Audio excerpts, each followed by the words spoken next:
Hello बच्चों, कैसे हो सब तुम सब ठीक। तो आज का जो टॉपिक है वो है आपका पेंटोस फॉस्फेट पाथवे। क्या है? Pentose phosphate pathway. ठीक है, तो क्या टॉपिक है आज का? Pentose phosphate pathway. ठीक, इस पेंटोस फॉस्फेट पाथवे का दूसरा नाम होता है क्या? Hexose mono phosphate pathway. ठीक है, पेंटोस फॉस्फेट पाथवे और दूसरा नाम क्या है? Hexose mono phosphate pathway. ठीक है, और एक और नाम होता है इसका, क्या होता है? Phospho gluconate pathway. ठीक, फॉस्फो ग्लूकोनेट पाथवे। ठीक है, अब इस रिएक्शन को चलाने का हमारा पर्पस क्या होता है? इस रिएक्शन को चलाने का हमारा पर्पस जो होता है वो दो होता है, दो कारण से। पहला क्या कारण है? NADPH का फॉर्मेशन होता है। ध्यान रखना, NADH नहीं बोला, NADPH बोल रहा हूँ। ठीक है, इसका फॉर्मेशन। दूसरा राइबोस 5 फॉस्फेट का फॉर्मेशन होता है। तो इसलिए हम इन दोनों की वजह से, इन दोनों का फॉर्मेशन करने की वजह से हम क्या करते हैं? पेंटोफॉस्फेट पे चलाते हैं। ठीक है, और ये कहाँ पर होती है? ये होती है आपके साइटोप्लाज्म में। कहाँ होती है? साइटोप्लाज्म में। ठीक है, इतना समझ आया?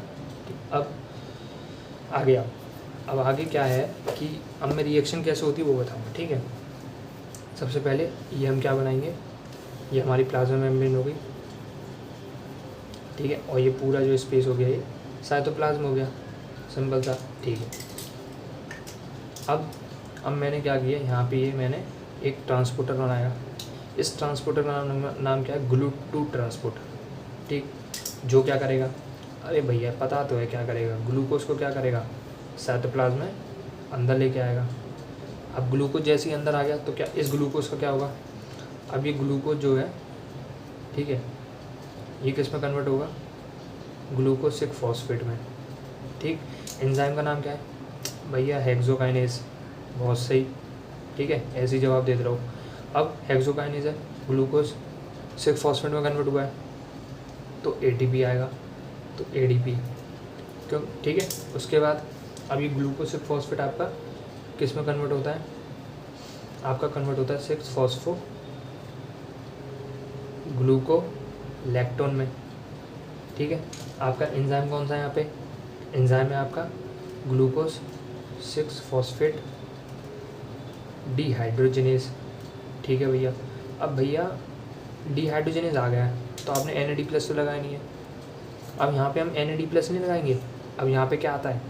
NADP+, जो कि NADP+ किस में कन्वर्ट होता है? NADPH में। तो ये ध्यान रखना। ठीक है, NADPH में कन्वर्ट हुआ। ठीक, अब ये 6 फॉस्फो ग्लूकोलैक्टोन, 6 फॉस्फो ग्लूकोलैक्टोन अब किस में कन्वर्ट होगा? 6 phospho gluconate, 6 phospho gluconate spelling, हाँ 6 फॉस्फो ग्लूकोनेट। ठीक है, 6 फॉस्फो ग्लूकोलैक्टोन ये किस में कन्वर्ट हुआ? 6 फॉस्फो ग्लूकोनेट। एंजाइम यहाँ पे कौन सा आएगा? लैक्टोनेज। ठीक है, कौन सा आएगा?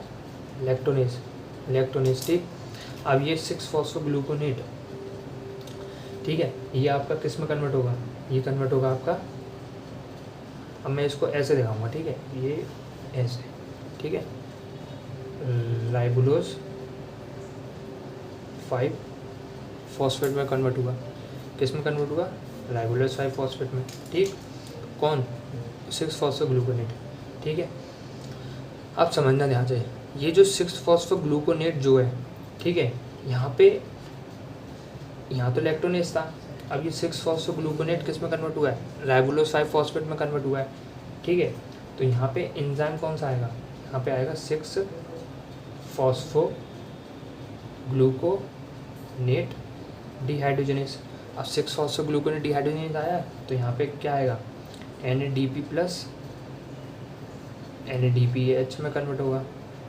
ठीक, अब एक चीज़ समझना, देखो ग्लूकोनेट है मतलब ये 6 कार्बन का है।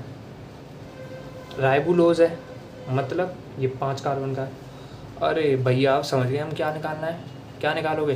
अरे यही तो चीज़ें मोटिवेट करती हैं, क्या? CO2, समझ रहे हो? तो ये क्या निकाल देंगे? CO2। तो 6-फॉस्फोग्लूकोनेट आपका किस में कन्वर्ट हो गया? राइबोलो 5-फॉस्फेट में। ठीक, 6 कार्बन से 5 कार्बन तक गया है, CO2 निकाल दिया, और इसका क्या हुआ है अब समझना। अब कुछ बच्चे पूछेंगे भैया यहाँ ऑक्सीडेशन, मतलब यहाँ ये NADP+ आया है, NADPH है, तो ग्लूकोनेट और राइबोलोज में अंतर क्या है? समझ रहे हो? देखो ग्लूकोनेट क्या है, ग्लूकोनेट में कौन सा ग्रुप होता है? ग्लूकोज में एल्डिहाइड। और राइबोलोज में कौन सा होता है? कीटोन ग्रुप होता है ना? राइबोलोज में कीटोन ग्रुप होता है, और ग्लूकोनेट में आपका एल्डिहाइड ग्रुप होता है। तो ये अंतर हो गया, ठीक है। NAD+ NADH में कन्वर्ट हो गया, ठीक है। ठीक, अब क्या करेंगे? अब सुनो, अब राइबोलोज 5-फॉस्फेट जो है, ठीक है, वो आपका दो चीज़ों में जा सकता है, ठीक है, 2 चीज़ों में कन्वर्ट हो सकता है।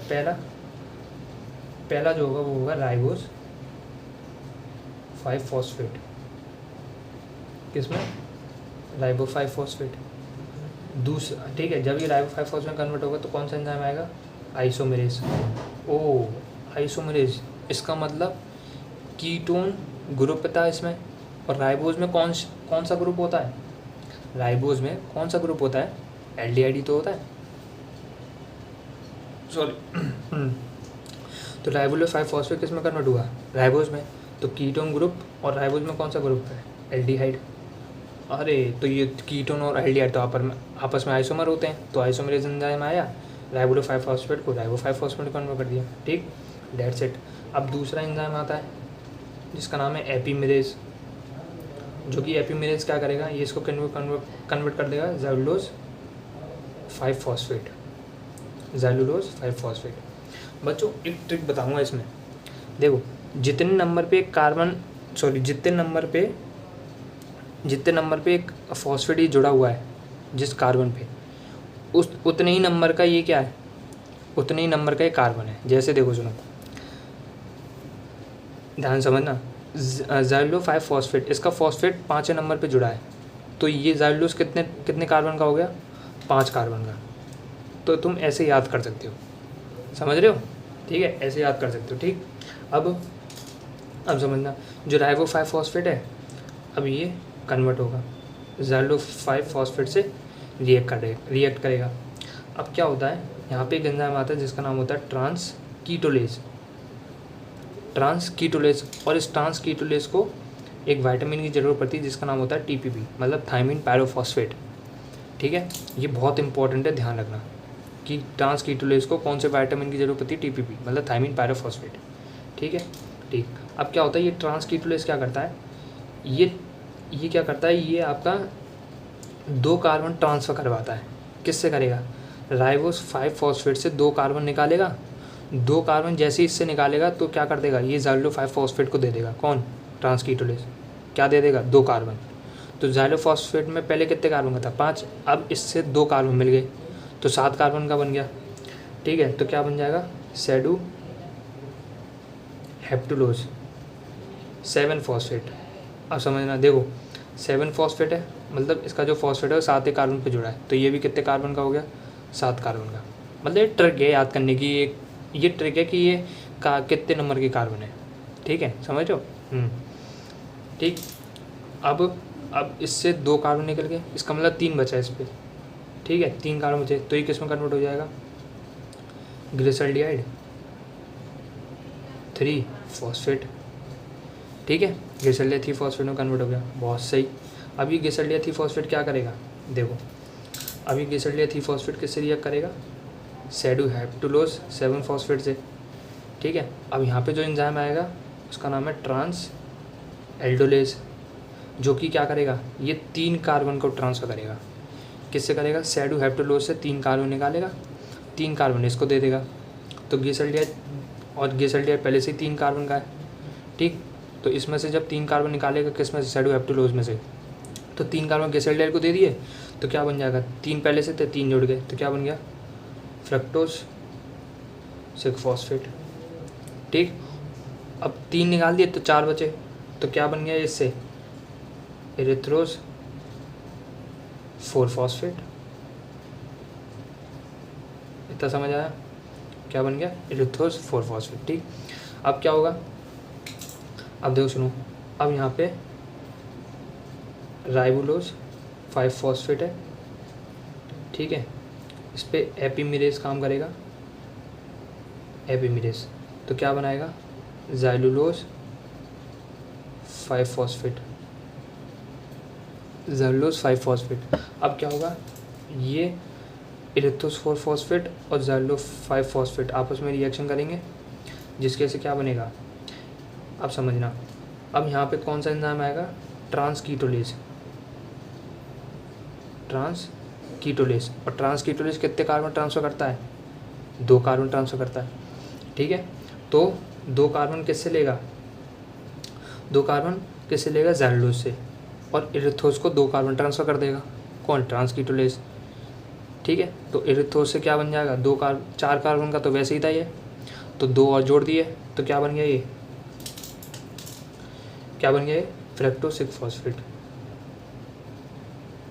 फ्रक्टोज 6-फॉस्फेट। और अब इसमें से 2 निकाल दिए थे, 3 बचे, तो क्या बना ये, ग्लिसरॉल्डिहाइड 3-फॉस्फेट। और यही ग्लिसरॉल्डिहाइड 3-फॉस्फेट, फ्रक्टोज 6-फॉस्फेट आपके किस में चले जाएंगे, ग्लाइकोलाइसिस में चले जाएंगे या ग्लूकोनियोजेनेसिस प्रोसेस में चले जाएंगे। जैसी बॉडी को नीड होगी उसके हिसाब से इनका यूज़ होगा, या तो ग्लाइकोलाइसिस में जा सकते हैं या ग्लूकोनियोजेनेसिस में। ठीक। अब ध्यान से समझना, अब मैं तुम्हें एक चीज़ समझाऊंगा। देखो यहाँ से CO2 निकला था और यहाँ से NADPH बना था, तो ये जो रिएक्शन होगी ये वाली, CO2 निकला है और ऑक्सीडेशन भी हो रहा है, तो इसको हम क्या बोल देते हैं, ऑक्सीडेटिव डीकार्बोक्सिलेशन। ठीक है बच्चों, इतना समझ आया, सिंपल है। ठीक है। अब समझना, अब जो मेरी जो HMP शंट होती है, HMP शंट, ठीक है, वो उसमें 2 फेज़ होते हैं, एक होता है ऑक्सीडेटिव फेज़ और एक होता है नॉन ऑक्सीडेटिव फेज़। ठीक है, एक होता है ऑक्सीडेटिव फेज़, एक होता है non oxidative phase. Oxidative phase नाम से समझ आ रहा है, मतलब ऑक्सीडेशन, ठीक है, और नॉन ऑक्सीडेटिव फेज़ मतलब जिसमें ऑक्सीडेशन नहीं हुआ हो।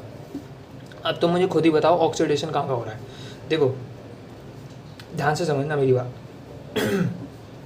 एक तो ये वाला ग्लूकोज 6-फॉस्फेट जब किस में कन्वर्ट हुआ, ग्लूकोइलेक्ट्रॉन, तो NADPH में यहाँ पे डिहाइड्रोजन ऐसा आया था ना, हाइड्रोजन लेके गया, इसका मतलब ऑक्सीडेशन हुआ। ये वाली रिएक्शन तो 1, 2 और यहाँ पे भी ऑक्सीडेशन हुआ है, तो 3। तो सिंपल सी बात है, यहाँ से लेके यहाँ तक कौन सी हो गई, ऑक्सीडेटिव फेज़। और ऑक्सीडेटिव फेज़ का भैया पेज भी खर्च कर लो, हाँ लो यार लो, बिल्कुल बिल्कुल, ठीक है। तो ऑक्सीडेटिव फेज़, ऑक्सीडेटिव फेज़ का मेन पर्पस क्या था, मेन पर्पस कि वहाँ पे NADPH का फॉर्मेशन होगा, NADPH का फॉर्मेशन हो रहा है, पहला ये हो गया। दूसरा क्या था, दूसरा क्या, राइबोलोज 5-फॉस्फेट बनना है, राइबोलोज 5-फॉस्फेट। इतना समझ आया। तो ऑक्सीडेटिव फेज़ में तुम्हारा मेन पर्पस क्या था, NADPH का फॉर्मेशन था और राइबोलोज 5-फॉस्फेट का फॉर्मेशन हुआ था। देख लो, NADPH बना था और राइबोलोज 5-फॉस्फेट। ये ग्लूकोज 6-फॉस्फेट से राइबोलोज 5-फॉस्फेट तक कौन सी फेज़ है, ऑक्सीडेटिव फेज़। पता चल गया कैसे, NADPH से बता सकते हो ना, क्योंकि यहाँ पे ऑक्सीडेशन हो रहा है, यहाँ भी ऑक्सीडेशन हो रहा है। ठीक ठीक। अब आ जाओ नॉन ऑक्सीडेटिव फेज़ में। नॉन ऑक्सीडेटिव फेज़ में देखो, ये जो राइबोलोज 5-फॉस्फेट तक, यहाँ तक जो रिएक्शन है सारी, तुमने यहाँ देखा होगा, बस यहाँ पे कार्बन की शफलिंग हो रही है, समझो, मतलब कार्बन ट्रांसफ़र हो रहे हैं, ना ही ऑक्सीडेशन हो रहा, ना ही रिडक्शन हो रहा, ना CO2 निकल रही, कुछ भी नहीं हो रहा। बस यहाँ पे क्या हो रहा है, एक दूसरे में कार्बन ट्रांसफ़र करे जा रहे हैं। ठीक है। और इसी को ही हमने क्या बोल दिया, राइबोलो 5 फॉस्फेट से लेके पूरे यहाँ तक, ठीक है। ये कौन सी होगी? Non oxidative phase. तो नॉन ऑक्सीडेटिव फेज का पर्पस क्या होता है? नॉन ऑक्सीडेटिव फेज का पर्पस होता है आपका क्या? राइबोज 5 फॉस्फेट बनाते हैं विदाउट मेकिंग NADPH। ध्यान रखना इस बात को, हम राइबोज 5 फॉस्फेट बनाते हैं विदाउट मेकिंग NADPH। देख लो, तुमने राइबो 5 फॉस्फेट बनाया था, बट नॉन ऑक्सीडेटिव फेज में कोई भी NADPH नहीं बना, ठीक। दूसरा, आप ग्लाइकोलाइटिक के इंटरमीडिएट बनाते हो। ग्लाइकोलाइटिक की क्या बनाते हो? इंटरमीडिएट। देख लो, बना रहे हो गेसल्डियाथी फॉस्फेट, फैक्टोसिव फॉस्फेट, फैक्टोसिव फॉस्फेट, गेसल्डियाथी फॉस्फेट बना रहे हो। तो नॉन ऑक्सीडेटिव फेज का मेन पर्पस क्या था? राइबो 5 फॉस्फेट बनाना और ग्लाइकोलाइटिक इंटरमीडिएट बनाना, और ऑक्सीडेटिव का NADPH फॉर्मेशन और राइबोलोज 5 फॉस्फेट का, ठीक है। इतना समझ आ रहा है? ठीक है, ठीक। अब एक चीज़ और समझो, रेगुलेशन। रेगुलेशन कैसे होता है? रेगुलेशन होता है आपका, इसमें 2 एंजाइम होते हैं, ग्लूकोज 6 फॉस्फेट डिहाइड्रोजिनेज और 6 फॉस्फो ग्लूकोनेट डिहाइड्रोजिनेज, ठीक, ठीक है। इनकी जो सिंथेसिस होती है, सिंथेसिस जो कंट्रोल करता है वो कौन करता है? इंसुलिन, ठीक है। और एक और चीज़ ध्यान रखो, जो ग्लूकोज 6 फॉस्फेट डिहाइड्रोजिनेज होता है, जो ग्लूकोज 6 फॉस्फेट डिहाइड्रोजिनेज होता है, इसका जो कॉम्पिटिटिव इनिबिटर होता है, कौन? कॉम्पिटिटिव इनिबिटर, वो कौन होता है? NADPH। इसको ध्यान से समझो। देखो, ये तो सिंपल है, ग्लूकोज 6 फॉस्फेट डिहाइड्रोजिनेज और 6 फॉस्फोग्लूकोन डिहाइड्रोजिनेज, इसकी सिंथेसिस कौन कंट्रोल करता है? इंसुलिन, ठीक है। और 6 फॉस्फेट ग्लूकोज 6 फॉस्फेट डिहाइड्रोजिनेज का कॉम्पिटिटिव इनिबिटर कौन होता है? NADPH। मतलब समझो कि अगर मेरा NADPH ज़्यादा हुआ, अगर मेरा बॉडी में NADPH ज़्यादा हुआ, तो सिंपल सी बात है, ये क्या करेगा? ये इनिबिट करेगा किसको? ग्लूकोज 6 फॉस्फेट डिहाइड्रोजिनेज को। क्यों करेगा? क्योंकि HMP शंट का मेन पर्पस क्या होता है? NADPH बनाना। तो पहले से ही NADPH ज़्यादा है, तो क्या करेगा? ये ग्लूकोज 6 फॉस्फेट डिहाइड्रोजिनेज को इनिबिट कर देगा, जिसकी वजह से HMP शंट नहीं होगी। दूसरा, अगर NADPH कम हुआ तो क्या करेगा? एक्टिवेट करेगा किसको? ग्लूकोज 6 फॉस्फेट डिहाइड्रोजिनेज को, ठीक। बॉडी में NADPH कम है, इसका मतलब HMP शंट चलाओ, और कैसे करेगा? ग्लूकोज 6 फॉस्फेट डिहाइड्रोजिनेज को एक्टिवेट करेगा, जिसकी वजह से HMP शंट आगे चलेगी, ठीक है। सो बच्चों, इतना ही था, ठीक है। नहीं समझ आया हो तो मुझे कमेंट सेक्शन में ज़रूर बता देना, ठीक है। और बताते रहा करो कि कुछ नहीं, चलो कुछ मत बताओ, बस ये बताते रहना कि समझ आया नहीं, ठीक है। कमेंट सेक्शन में ज़रूर बताना, ठीक है। और पढ़ाई करते रहो, ठीक है। रोज़ प्रैक्टिस करो रिएक्शन की, लिखने की, ठीक है। आराम से पहले, मतलब प्रैक्टिस कैसे करोगे? जैसे मान लो तुमने कोई रिएक्शन पढ़ी, ठीक है, पढ़ ली तुमने, देख लिया उसे, अच्छा ठीक है, फिर एक बार कॉपी में लिख लिया, फिर क्या किया? अब तुमने जिसमें नोट्स बनाए थे उस कॉपी को बंद कर लो, कॉपी को बंद कर लिया, अब क्या करो? दोबारा से लिखना चालू कर दो उस रिएक्शन को, ठीक है, समझ के पूरा कि हाँ ये हुआ था, पूरा प्लाज्मा मेम्ब्रेन, ठीक है। ऐसे ऐसे करोगे तो कॉपी बंद करके लिखना चालू कर दो, बस, या तो किसी दोस्त को पढ़ा दो तो और अच्छे से आ जाती है बायोकेमिस्ट्री, ठीक है। बाकी हम एक सेशन करेंगे बायोकेमिस्ट्री का कि मतलब कैसे कैसे मतलब प्रैक्टिस करी जाए, तो टाइम मिलेगा तो बताएंगे उस चीज़ को, ठीक है। और बाकी अगर आए पेपर में तो ये लिख देना पूरा HMP शंट, ये लिख दोगे पूरा, प्लाज्मा मेम्ब्रेन बना के पूरा, ठीक है। और ये लिख देना oxidative phase, non oxidative phase, purpose क्या होता है दोनों का, और रेगुलेशन जरूर लिख देना दोनों का ये, और बता देना, बस मिल गया पूरे नंबर तुम्हें, ठीक है। सो ठीक है बच्चों, पढ़ाई करते रहो, all the best, bye bye.